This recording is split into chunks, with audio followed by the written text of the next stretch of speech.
কুমির ধরে হরিণ ধরে কি করছো? হরিণ চড়ে যাবে নাকি? তাও প্ল্যানটা ভালো। হরিণ চড়ে ঘুরলে তোমার আর গাড়ি ভাড়া লাগছে না, ট্রেন ভাড়া লাগছে না।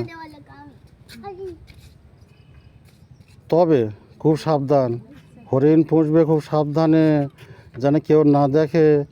তোমার এই হরিণ চড়বে খুব সাবধানে, কেউ যেন না দেখে। এমনভাবে চড়বে মানুষের চোখে যেন না পড়ে। তা চড়ো।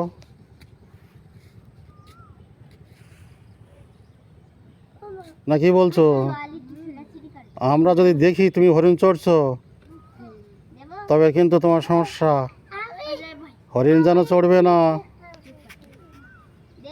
খুব সাবধান। হরিণ চড়বে না, হরিণ পুষবে না, হরিণ ধরবে না, বুঝছো তো? তোমার হরিণ কি নড়ে না? কখন উঠবে, কখন ছুটবে?